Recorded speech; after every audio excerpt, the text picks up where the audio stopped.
Muy buenas tardes. Para nosotros es verdaderamente un gusto presentar al doctor Luis Gómez, que hoy día nos va a abordar un tema verdaderamente importante para nosotros, la independencia en el Perú y el mundo cotidiano de las clases populares. Voy a leer algunos fragmentos del CV del doctor Gómez, quien ha sido profesor de nuestra casa de estudios mucho tiempo, muchos años, quiero decir, y ha impartido su cátedra en varias de las facultades que conocemos hoy día. El doctor Luis Gómez es doctor por la Universidad State University of Nueva York, conocida también como Stony Brook. También ha estudiado historia, su licenciatura en la Pontificia Universidad Católica del Perú, también su maestría of Arts History en State University of New York at Stony Brook, también ahí es magíster, y dicta estos cursos importantes en posgrados y en universidades reconocidas. El profesor Luis Gómez es investigador también, adquirió una gran formación académico-profesional en el campo de los estudios histórico-humanísticos y después fue estudiando la teoría y uniendo a las ciencias sociales y ha investigado y analizado una variedad de cursos alrededor de 4 temáticas que las voy a pasar a detallar. Políticas contemporáneas, sobre todo del siglo XX, historia de los movimientos sociales, prácticas culturales, sobre todo artístico-musicales, y discursos políticos intelectuales. Tengo el gusto de presentar al doctor Gómez, quien generosamente participa siempre en nuestras actividades, regalándonos sus últimas investigaciones. Él nos va a hablar, porque es un profesor investigador, de este tema tan apasionante como es la historia de las clases populares en su quehacer diario. Adelante, Luis, y muchas gracias. Estamos muy contentos de tenerte y de poder compartir, que tú puedas compartir con nosotros tus conocimientos. Te escuchamos. Muchísimas gracias a los amigos de la Universidad San Ignacio Loyola, a la cual me une tantas cosas. He trabajado mucho tiempo ahí. Gracias a todos los que me están escuchando.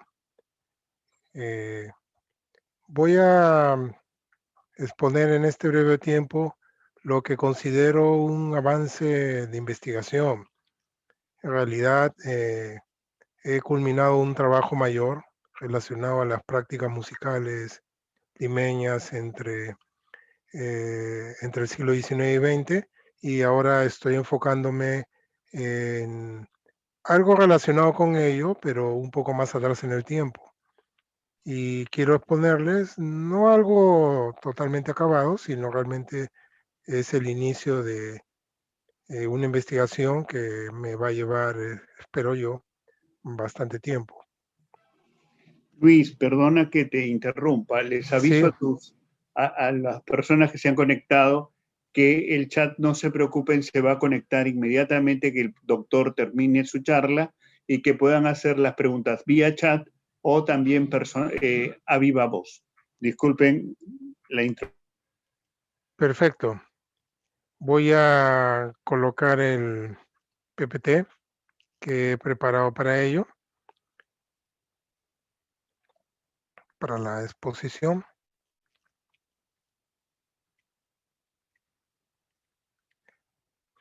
Es un tema que a mí me ha apasionado muchísimo.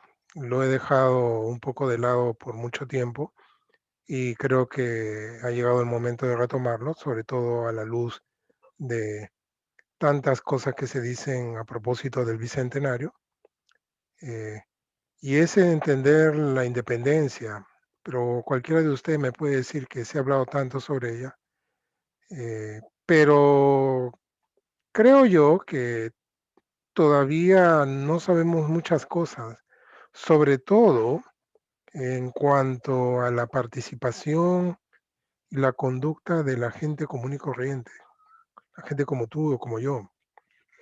Sabemos de Bolívar, sabemos de San Martín, que Monteagudo hizo esto, que el virrey La Serna, todas esas cosas mal que bien uno las ve en los documentales, que son interesantes, por cierto, que pasan en la televisión, en los textos escolares, en toda la propaganda que hay al respecto relacionada con el Bicentenario, pero realmente yo siento que, y es no solamente mi sentir, es el sentir de muchos estudiosos del tema, que todavía falta mucho por hablar y sobre todo analizar acerca de la conducta de la gente común y corriente. Me refiero al artesano, al campesino, simplemente al que estaba andando por las calles de Lima. ¿Cómo asumió todos estos hechos? ¿Cómo transitaron ellos de ser parte de una sociedad virreinal a luego recolocarse como ciudadanos, ¿no?, de una república llamada República del Perú?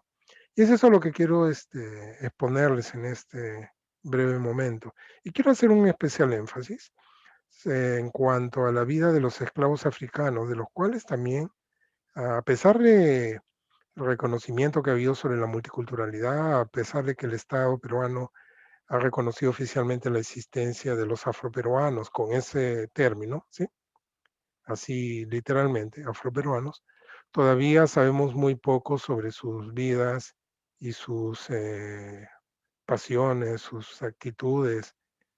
Y contrariamente a lo que se piensa, no fueron actores tan pasivos, ¿sí?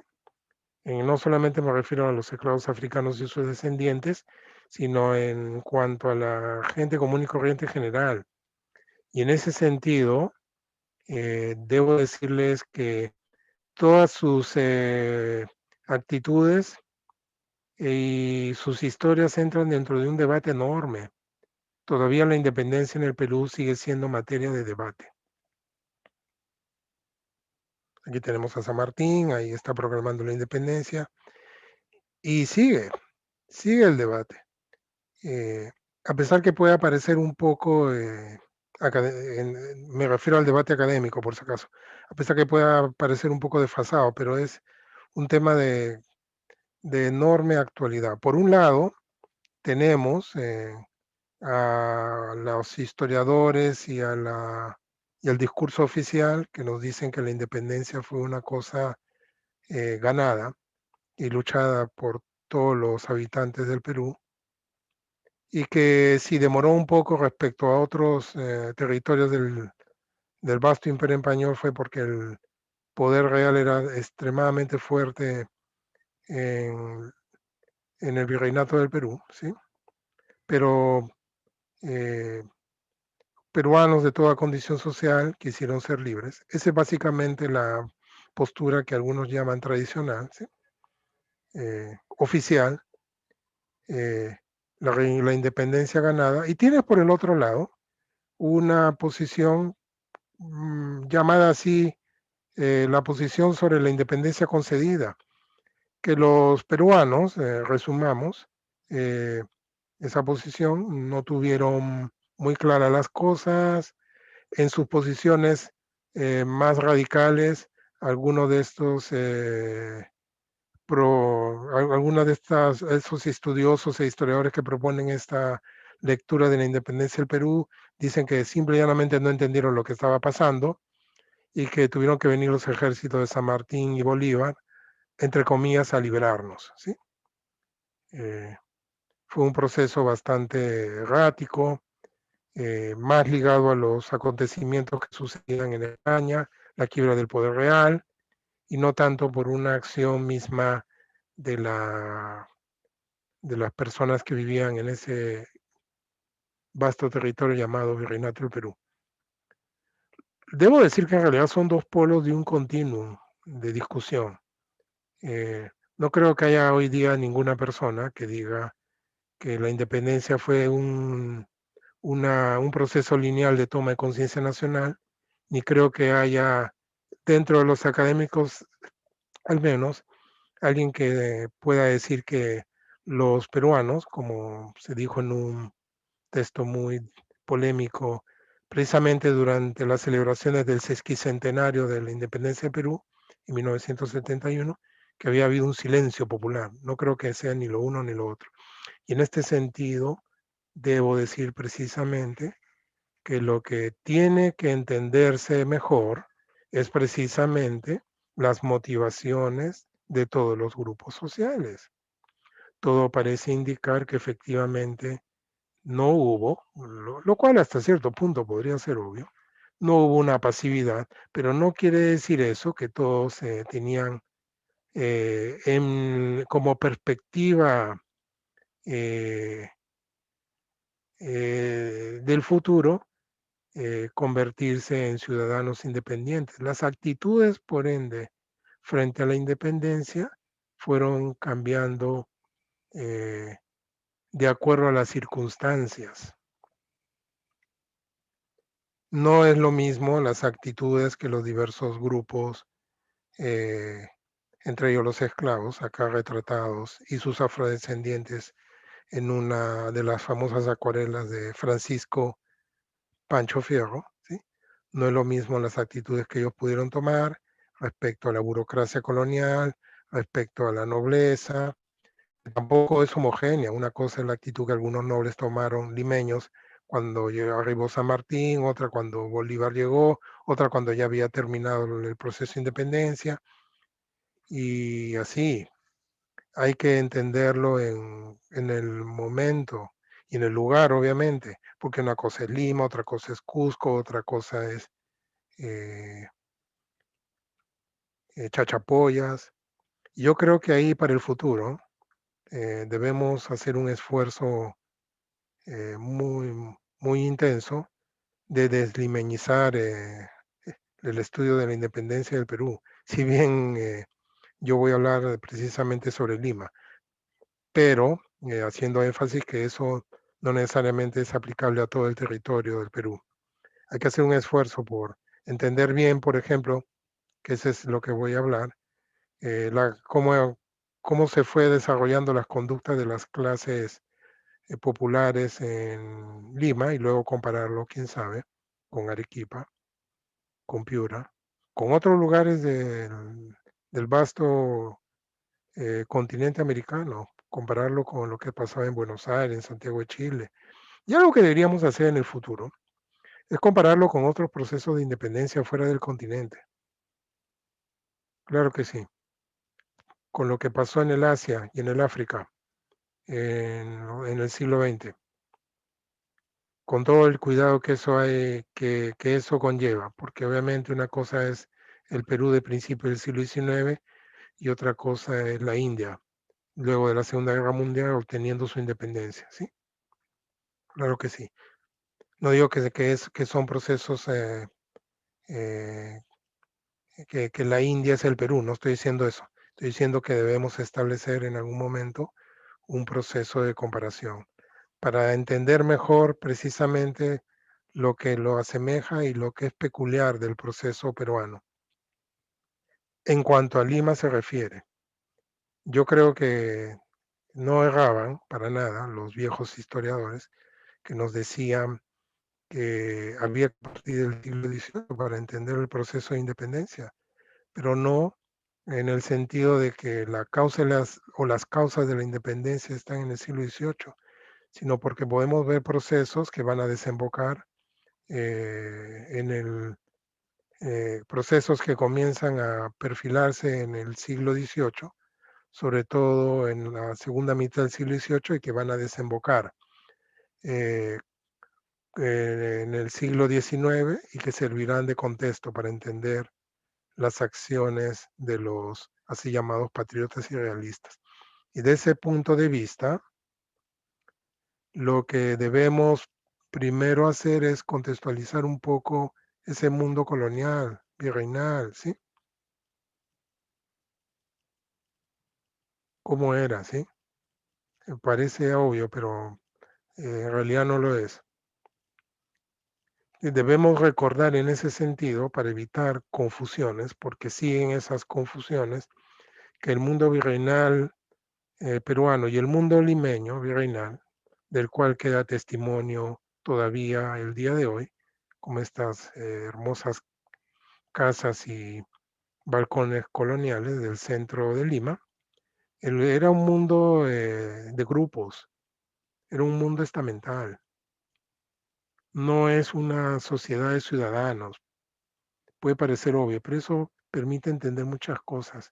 No estamos frente a un mundo donde la gente, mal que bien, con todas sus limitaciones, perdón, como sucede el día de hoy, se piensa como ciudadanos, con los mismos deberes y derechos, y que todo eso está refrendado por una constitución, que es la ley de leyes, y que esta no, y que cualquier otra ley no debe contradecir a la constitución. No estamos hablando de un mundo desigual legalmente hablando. Es decir, legalmente hablando, existen grupos, eh, algunos con más privilegios que otros, ¿sí? Algunos con más deberes que otros.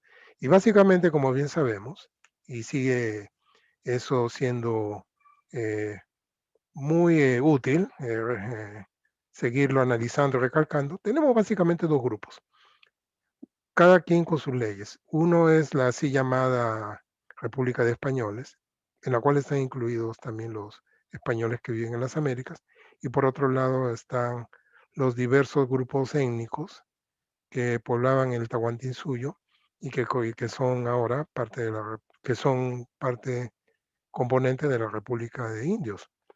Ahora bien, los esclavos africanos que llegan para suplir la falta de mano de obra en las zonas donde los indígenas han muerto, ya sea por la sobreexplotación a la que fueron sometidos ya desde el siglo XVI o por las epidemias, bueno recordarlo, no existían vacunas ni mascarillas. En el siglo XVI, enfermedades como la viruela devastó los Andes, ¿sí? Los esclavos podían serlo de uno u otro grupo. Habían indígenas que tenían la propiedad de esclavos y había españoles, pobres o no, ¿ah? Eso es un mito, ¿ah? Pobres o no. Habían españoles que también tenían la propiedad de esclavos, ¿eh? Cuando se liberaban, por alguna razón, ya sea por eh, cierta actitud filantrópica o paternalística del amo, quería agradecer los servicios prestados al, por decirlo de una manera, al esclavo, o quería deshacerse de un esclavo que ya estaba viejo y enfermo, también pasaba eso. Había una serie de leyes que se fueron dando al calor de las circunstancias sobre qué debía hacerse con los libertos, ¿sí? Que estaban en ese sentido muy limitados en cuanto a su movimiento. No les permitían portar armas, no tenían entrada a los colegios y universidades de la época. Igual pasó con la población mestiza, que técnicamente, si quieren llamarlo así, el mestizo es el hijo del español y el indígena, eh, no tenía dentro de esta legalidad un espacio, pero al calor de las leyes que se fueron dando, el mestizo también tenía su espacio. Fuera que muchos de los españoles, de los criollos, es decir, de los españoles nacidos en las Américas, los documentos revelan que en realidad eran mestizos, ¿sí? Claro, entonces tenemos este abigarrado y hasta cierto punto, desde nuestro punto de vista, confuso mundo, donde cada quien va a usar las leyes, incluso los esclavos, a pesar de que no técnicamente no tienen derecho, también supieron usar de los resquicios que le dejó el sistema judicial colonial. Cada quien va usando de las leyes para recolocarse y para tener, disfrutar o llevar una vida lo mejor posible, ¿sí? Ese mundo está reflejado en estas cifras, ¿sí? Ya para el siglo XVIII, en los censos, ustedes ven precisamente que no solamente se está contando a los indios y a los españoles y a los esclavos, sino a los que son libres, los pardos y los mestizos, ¿sí? Y si notan claramente este cuadro, verán que hay una enorme concentración de población esclava y afrodescendiente en la costa, que es lo que es la zona que más sufrió desde el siglo XVI, la así llamada catástrofe demográfica. Los había también en la sierra, ¿eh? Eso también es un mito. Puede ser que había algunos problemas de adaptación al clima, pero básicamente lo que había era que había suficiente población indígena en varias zonas de los Andes para desarrollar los diversos trabajos, y los trabajos no fueron necesarios salvo para algunas cosas. Fuera que a veces resultaba caro llevarlos arriba a trabajar hasta la mina. Lo cierto es que en este sentido, la sociedad peruana colonial no era una sociedad como la cubana, ni la sociedad brasilera, que eran sociedades donde la esclavitud tenía un peso enorme, ¿sí? Era el centro mismo de lo económico. La sociedad virreinal peruana no lo fue así. Eso, sin embargo, debemos decir que en Lima sí la población africana tenía una presencia muy importante, claro. Aquí lo importante era el trabajo de los indígenas en el virreinato del Perú. Sin embargo, en Lima y en la costa, lo africano tuvo una presencia muy importante, que se revela en los conteos que podemos ya encontrar de la ciudad de Lima, ¿sí? Es cierto que va a ir decayendo estas cifras en cuanto a la presencia afrodescendiente y esclava. Y tiene que ver con ya estoy hablando para el siglo XIX, sale fuera de los marcos de la exposición, tiene que ver básicamente con que la población africana fue interactuando y, digámoslo así, mezclándose con otros grupos, por lo cual la traza de africanidad que estaba en sus cabellos y su piel se va perdiendo, y también porque el tráfico de esclavos comienza a detenerse, ¿sí? A partir del siglo XIX. Con todo, hasta el siglo XVIII, como se ven en las cifras, todavía la presencia africana sigue siendo importante, ¿sí?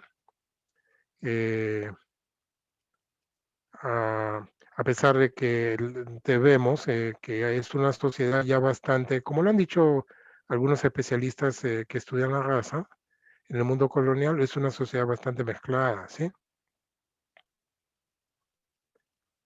Es una sociedad multirracial, la limeña, la que está a puertas de la independencia, ¿sí? Y esta multirracialidad se va a ver patente en el momento en que se produce y se produce la independencia y comienzan los hechos a discurrir de tal manera que luego, unos años después, el virreinato del Perú se termina convirtiendo en una república.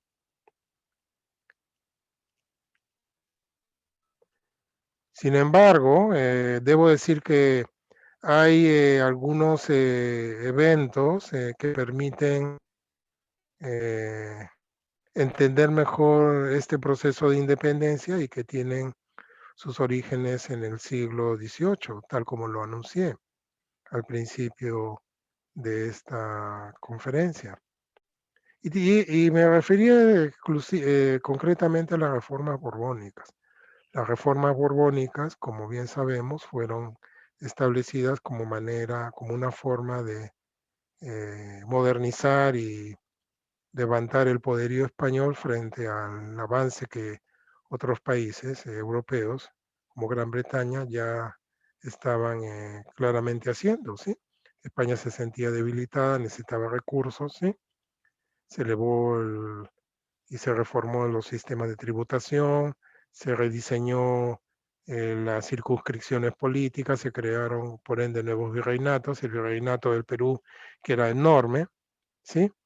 Comenzó a configurarse más como el territorio que conocemos hoy, como República del Perú, pero también es interesante que en términos de lo que es las costumbres de la época, hubo un deseo de reformar costumbres que eran vistas como antiguas o más que todo incivilizadas, y una de ellas estuvo muy involucrada, una de ellas involucró claramente a toda la población que grosso modo siempre se ha llamado la plebe limeña, ¿sí?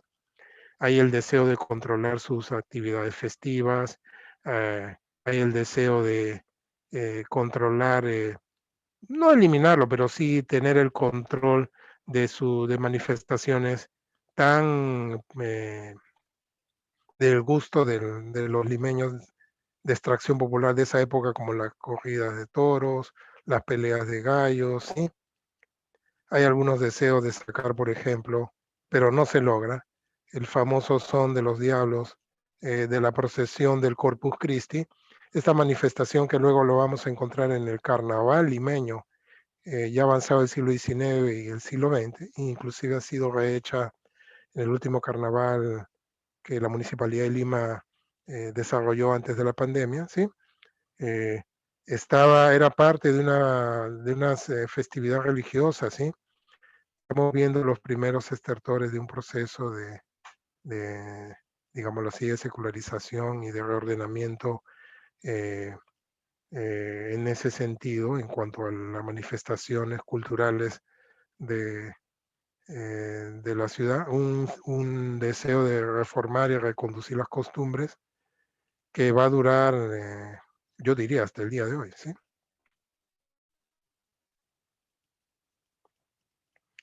Es este mundo, ¿no? El que van a encontrar las tropas de San Martín y Bolívar, ¿sí? Acá está el cementerio presbítero maestro el día de hoy. Se crea en ese impulso reformista, ¿sí? La gente solía enterrarse en, en las capillas y catacumbas que habían en las diversas iglesias. La más conocida de todas, que es un museo, es la que tienen los franciscanos el día de hoy en su convento grande en Lima, ¿sí? En el centro de Lima, ¿sí?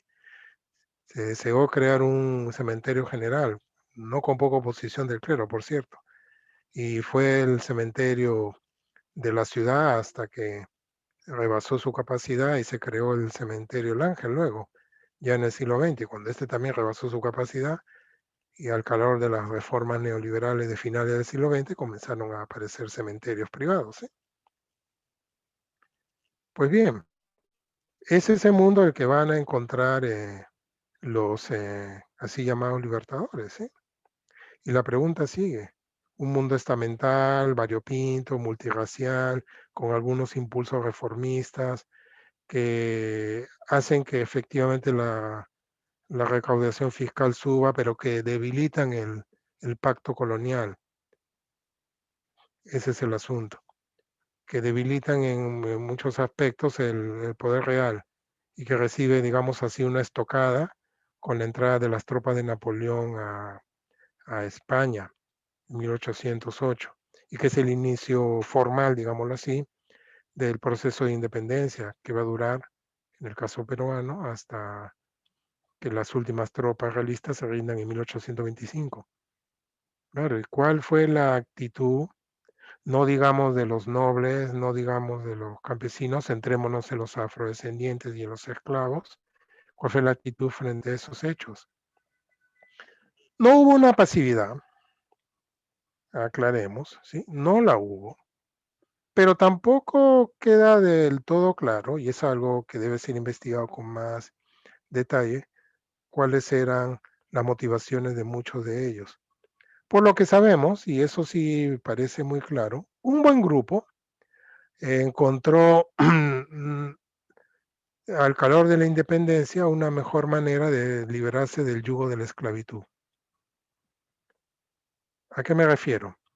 Simple y llanamente, las tropas que comenzaron a conformarse ya en Buenos Aires, ya en Caracas, ¿sí? De ahí vienen las dos corrientes así llamadas libertadoras, la de Bolívar, la de San Martín y la de Bolívar.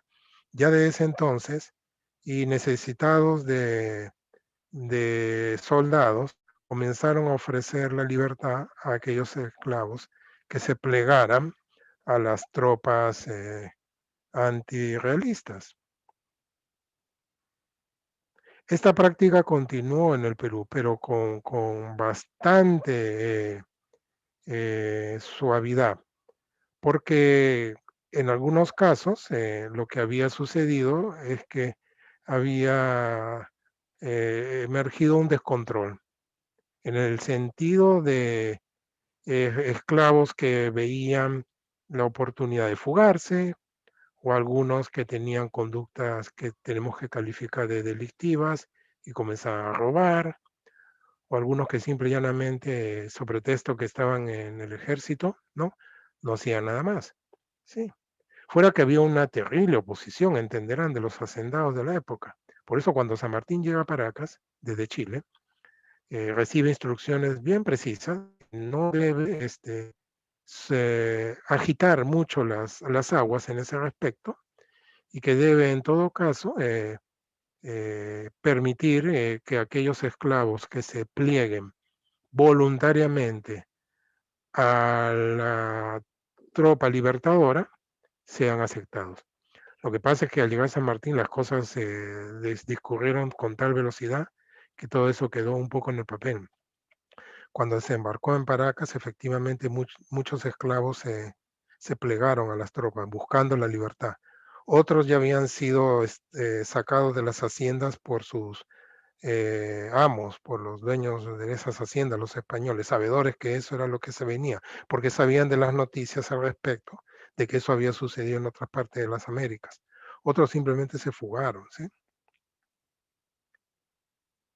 Y entonces tenemos esta situación de que hay esclavos luchando por ambos bandos, porque los, cuando los hacendados se los llevan, no es solamente por el afán de protegerlos, sino por, por preservar algo que es su inversión, porque el esclavo efectivamente es visto como una inversión, ¿sí? Pero además los ponen eh, como soldados en el ejército realista, ¿sí? Todo parece indicar que hay muchísimo más esclavos luchando del lado patriota, por decirlo así, que del lado realista, ¿sí? Pero los dos bandos utilizaron eh, la misma táctica. Todo aquel que luche conmigo, ¿no? Diría San Martín, con nosotros, recibirá la libertad, ¿sí?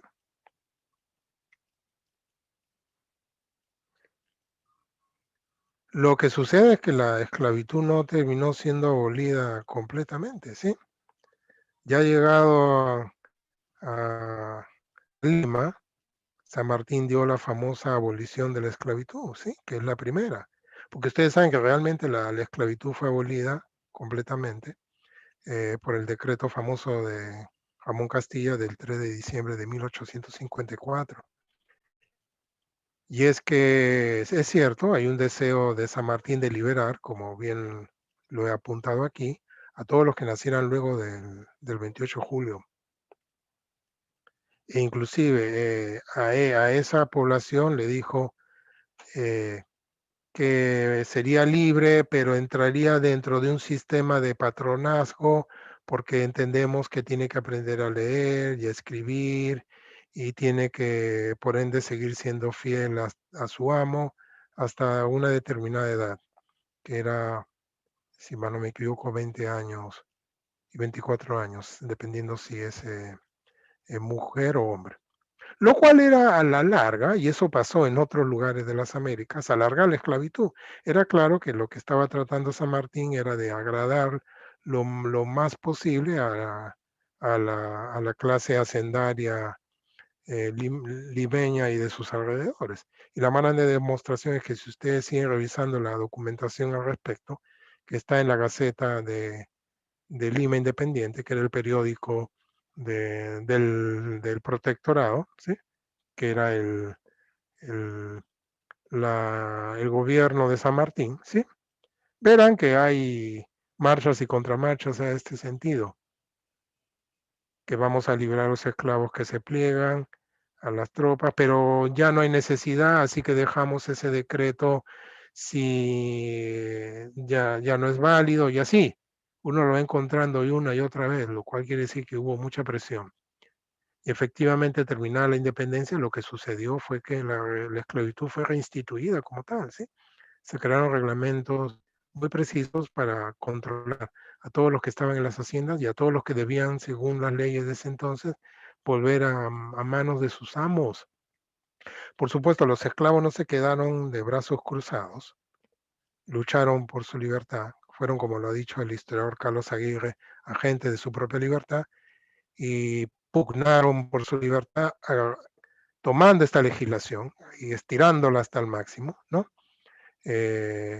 Lucharon por su libertad en los juzgados. Yo he luchado por la independencia, así que deben darme la libertad. El amo me está flagelando y me está maltratando excesivamente. Claro, agarraron toda la legislación colonial que existía respecto a no abusar demasiado del castigo, si bien era legal, y también de la documentación que fue surgiendo durante la época de la independencia, ¿sí?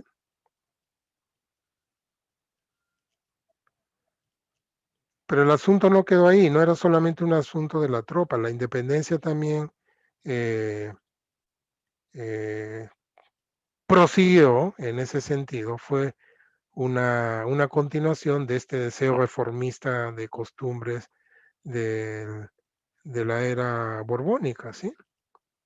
El mismo San Martín comenzó a tratar de establecer un control sobre esas costumbres, ya no simplemente porque eran poco civilizadas, porque no iban con la decencia, porque el son de los diablos pues no es un, como decía un articulista del Mercurio peruano, el famoso periódico limeño del siglo XVIII, porque no es una cosa para una fiesta religiosa, sino porque eran vistas como costumbres anticoloniales, y ya que lo que se iba a instalar era, en el caso de San Martín estaba buscando una monarquía constitucional, y luego las posiciones republicanas serán las que primen. En todo caso, querían cortar lazos a ese nivel con el mundo colonial, si bien insisto, esto era una continuación en cierto modo eh, del impulso reformista Borbón. Y va a haber un montón de leyes en el siglo XIX, nunca se va a poder controlar, ni en el siglo XX, controlar el juego del carnaval, controlar el juego del azar, e incluso se dice que aquellos esclavos en un decreto que denunciasen al gobierno o a cualquier juez inmediato las reuniones que hayan en casa de sus amos con el objeto de jugar juegos prohibidos, quedarán libres por el mismo hecho. Se prohíben las corridas de toros, las peleas de gallos, todo aquello que mal que bien quiso regularse y controlarse durante la época carbónica, se toma una actitud mucho más radical, eh, que fue eliminarla. Por supuesto, sabemos que no se eliminaron, siguieron practicándose eh, durante todo el siglo XIX y, bueno, y hasta el día de hoy. ¿Sí? Y siempre va a haber en cada momento que intenta reformarse el trazo urbano, reconducirse a la gente, siempre saldrán eh,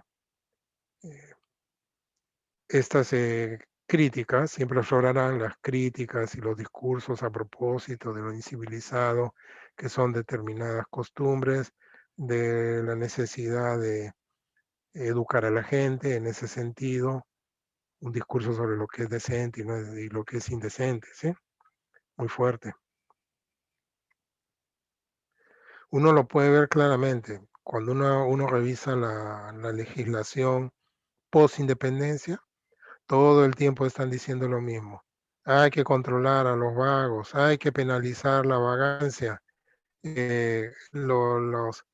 las formas en que se celebran los velorios no deben ser tan tupido de días, no debe ser tanto tiempo. Todo el tiempo recalcando sobre ese tipo de cosas, lo cual demuestra que, como lamentablemente ha pasado en otras épocas en la historia del Perú, muchas veces los decretos, edictos y leyes son letra muerta, ¿sí?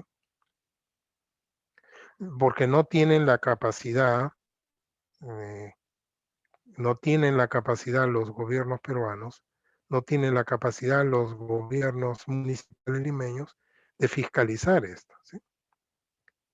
Y porque no hay otra propuesta distinta a la meramente represiva, ¿sí? Al menos desde el punto de vista de algunos funcionarios de la ciudad, ¿sí? Por lo que podemos decir que en ese sentido debe haber habido un deseo de institucionalizar una conducta más pegada hacia los criterios de ciudadanía que se estaban manejando ya desde el siglo XVIII, merced a esos grandes impulsos revolucionarios, uno la Revolución Francesa y otro la Revolución de Independencia Americana, pero estas, digamos, viejas costumbres coloniales seguirán reproduciéndose, al menos hasta bien entrado el siglo XIX. Comenzará a cambiar durante la época del Guano y sobre todo con la intensa eh, ur- renovación urbana que hubo en Lima entre finales del siglo XIX y las primeras décadas del siglo XX. Pero eso ya es siglo XX. ¿Sí? Ahora bien, digamos que hubo un grupo de gente, de los afrodescendientes, que se plegaron a las tropas del rey, sobre todo a las tropas patriotas. Es posible que hubieran eh, pensado y creído en los ideales emancipadores, nadie lo niega, aunque la documentación no es tan clara a ese respecto. Es siempre bien difícil hallar la voz del esclavo, ¿me entienden? Uno puede leer las cartas de San Martín, digo, los edictos de San Martín, las cartas de determinados próceres de la independencia, como lo llamamos nosotros, pero es bien difícil, porque hay un buen grupo de ellos, casi todos, que no tienen, de los esclavos, es bien difícil hallar su voz porque no tienen acceso a la escritura. ¿Sí? Pero bien, asumamos eso, ¿sí? Hay esclavos y afrodescendientes de ambos bandos. Hay los que se quedan, ya sea porque sean libertos, gente libre, en la ciudad siguen reproduciendo las viejas costumbres coloniales, pero es cierto que la independencia va a afectar económicamente a la ciudad y los controles que mal que bien se habían establecido durante el periodo colonial se quiebran. La estructura de autoridad colonial se quiebra, ¿sí? Y ya hay quejas en los dictos de San Martín de que la cantidad de robos ha subido, sobre todo en aquellos a los cuales se les dio armas eh, para que defendieran la ciudad de las tropas españolas. Y esa fue también una salida de un buen grupo de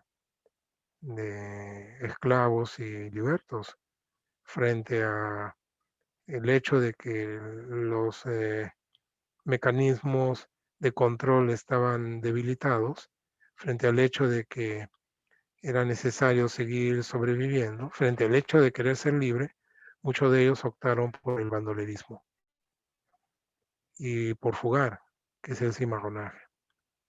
Y eso ya era bien intenso desde el mundo colonial, pero todo indica que eh, adquirió una gran intensidad en los siguientes años en los siguientes años luego de producida la capitulación de Ayacucho. Si no, no hubieran aparecido una y otra vez reglamentos tratando de controlar a los esclavos que están en las haciendas, reglamentos de policías tratando de controlar lo que pasa en la ciudad.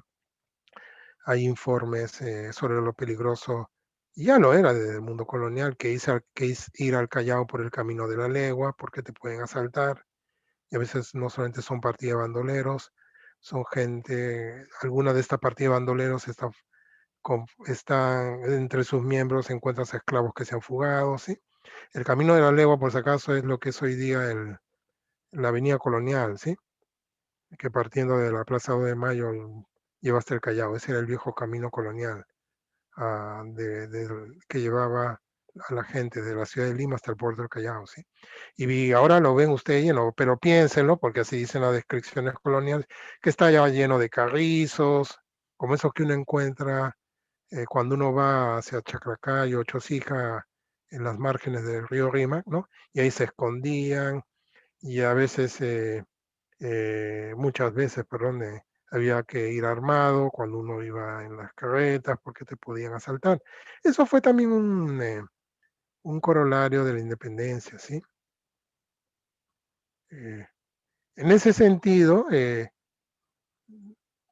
si queremos hablar de conciencia nacional, digamos, al menos dentro de las clases populares y sobre todo dentro de los esclavos, inclusive en toda la población limeña, es una cosa que se va a ir formando conforme pase el tiempo, ¿sí?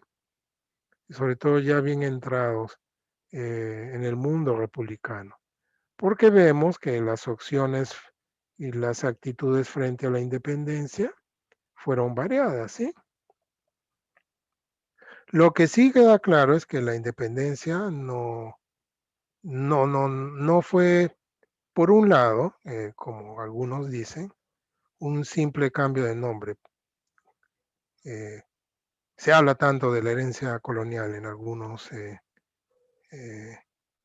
eh, círculos académicos, inclusive en las redes, ¿no? Que muchos problemas del Perú vienen por su herencia colonial y en realidad muchas cosas cambiaron, ¿ah? Luego de 1821. Segundo, no fue un proceso en los cuales eh, la población limeña y sobre todo la distracción popular y concretamente la población esclava tomó una actitud pasiva. Pero es cierto sí que su actividad, su activismo, estuvo muy condicionado por las circunstancias, ¿sí? Que se fueron dando en ese intenso periodo que corre desde las llegadas de las tropas de San Martín a las costas peruanas hasta la rendición de los últimos restos de la tropa española en 1825, ¿sí? Bueno, yo les agradezco, ¿sí? Les agradezco por haberme escuchado.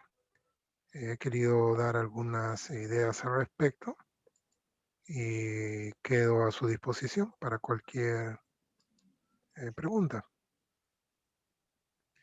Muy bien, muchas gracias, doctor.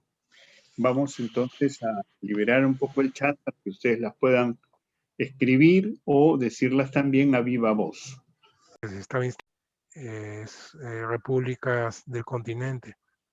Habían ideas bien interesantes sobre este asunto de ser ciudadanos, pero se seguían reproduciendo instituciones y actitudes que ya habían sido criticadas incluso durante la misma época de independencia.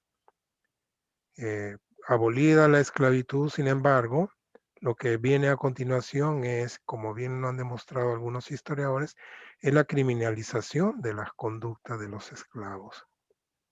Es decir, la instalación de una actitud abiertamente racista, ¿sí? No es que antes no había racismo, sino que comenzó a tomar unas connotaciones bastante agudas que necesitan ser investigadas, ¿sí?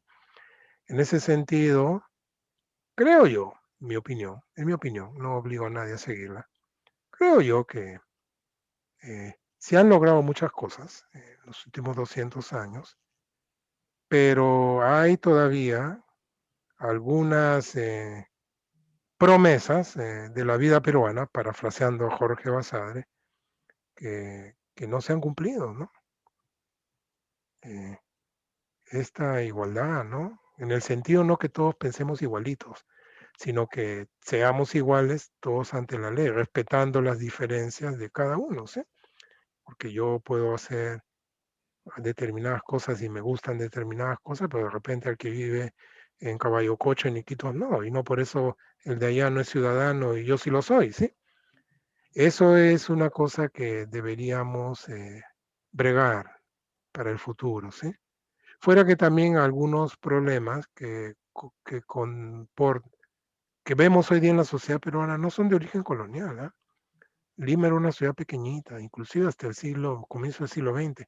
Esta ciudad desbordada, ¿no? Esta megalópoli desordenada, porque lo es, de 30 y tantos millones, 33 millones, si no me equivoco, que dice el último censo, que somos todos.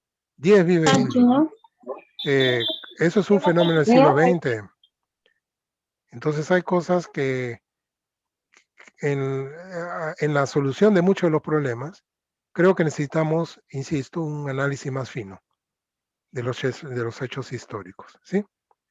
Y Muchas hay que seguir gracias. bregando. Hay No sé, una hay otra, pregunta de un hay una señor. más, Sí, ¿no? sí, una más, por favor. Acá está el señor Alejandro. José, ¿puedes reformularla o la has escrito? Ah, bueno, sí puedo decirla. Mi pregunta es la siguiente, profesor. ¿Usted considera que sin las ideas de la Revolución Francesa sí se hubiera logrado la independencia aquí? ¿Los criollos hubieran hecho la independencia o los indígenas por su propia cuenta hubieran intentado independizarse? A ver, a ver, a ver. Esa es una pregunta muy interesante, pero a ver, parece más bien una pregunta contrafáctica. ¿Qué hubiera pasado? Sí, ¿no? Pero, primero, las ideas de la Revolución Francesa y las ideas de la Revolución Americana sí se conocían en los círculos, digámoslo así, intelectuales de la época, ¿sí? Eh, no es un asunto, me parece, solamente de ideas, sino la independencia se produjo por diferentes circunstancias, ¿sí? Una de ellas es la quiebra del poder colonial, producto de la invasión francesa a España. Y otra fue el impacto de la Constitución de 1812 en el territorio peruano. Y en ese sentido, otra vez, al igual que en el caso de los esclavos, los campesinos, los comuneros indígenas tomaron posiciones bien diversas, de acuerdo a sus perspectivas regionales y a sus propios intereses. Yo creo ahí otra vez que no podemos atribuirle un sentido nacional a todos los pobladores del virreinato del Perú. Y eso no me parece necesariamente ni bueno ni malo, sino que la sociedad colonial estaba organizada así. En realidad los sentimientos nacionales, tal como los conocemos hoy, son un proceso que cuaja recién en el siglo XIX, avanzado el siglo XIX. En ese sentido yo creo que habría que tener ahí mucho cuidado, ¿sí? Sobre suponer que hubiera pasado sí o no, con determinadas poblaciones se hubieran conocido sí o no esto. La verdad es que sí, las ideas de la Constitución de 1812, de un sesgo muy liberal, producto de la época liberal que se vivía, sí se propagaron por el continente americano. Eh, las razones por las cuales, entre comillas, la independencia demoró un poco más en el Perú tienen que ver precisamente con lo compleja que era la sociedad colonial y es cierto la fortaleza que tenía el poder virreinal en el Perú. ¿Sí? Muy bien, Lucho, te robamos un minuto. Hay Sí, una pregunta escrita en el chat, por favor. sí. Yo la leo. Dice, sí, léela, por favor. Ya, si bien eran los hombres quienes luchaban por su libertad, ¿qué sucedía con las mujeres y los niños que no podían luchar? Esa es una pregunta interesante. Es algo que yo también he estado pensando. Como mi investigación está en sus comienzos y ya que estos temas de género han tomado un vuelo realmente impresionante, cosa que a mí me parece positivo, cierto, siempre se habla de hombres, ¿dónde están las mujeres? ¿Dónde están los niños? ¿No? Me he estado preguntando una y otra vez eso, ¿sí? Eh, que en la documentación oficiosa no sale mucho, habrá que revisar cuando termine la pandemia los documentos que están en el archivo general, los juicios, los reportes, ¿no? Pero sabemos, por ejemplo, en el caso de los esclavos, que se bregaba no solamente por la libertad del hombre, sino de la mujer y de los niños, ¿sí? Que en algunos casos, cuando el hombre se iba a combatir, lo iba siguiendo la mujer y los niños como soporte a sus actividades militares, lo cual puede ser interesante porque eso también uno lo ve en la época republicana, ¿no? En la guerra del Pacífico entre Perú, Bolivia y Chile, donde y también durante la época caudillista, que el soldado va con su mujer, ¿sí? que le va proporcionando alivio, apoyo, comida. En la Revolución Mexicana se ve eso también, ¿sí? Efectivamente, los niños no luchan, ¿sí? Pero, digamos, los más adolescentes sí son reclutados en los ejércitos de ambos lados. Yo sí creo efectivamente que sí hubo una participación bastante activa, al menos en un grupo de ellos, en cuanto a los niños y de ellas, pero es algo que efectivamente necesita ser estudiado en el futuro con más cuidado, ¿no? Luis, te damos las gracias, agradecemos a todos. Estos son los Jueves Culturales auspiciados por Modusil, por el sistema de bibliotecas de la Universidad San Ignacio de Loyola, y agradecemos al doctor Gómez, quien nos ha dado pinceladas, avances de su investigación, que promete, como ustedes habrán visto, mucha expectativa, y va a arrojar luz sobre una población que nosotros queremos conocer. Muchas gracias, Luis. Te estamos muy agradecidos verdaderamente por tu generosidad, por habernos regalado tu tiempo y sobre todo por un tema tan apasionante que es la historia de las clases populares peruanas. Muchas gracias. Muchas gracias a Gracias a todos. ustedes. Gracias. Gracias. Estoy muy agradecido. Gracias. Gracias. Muy reconocidos.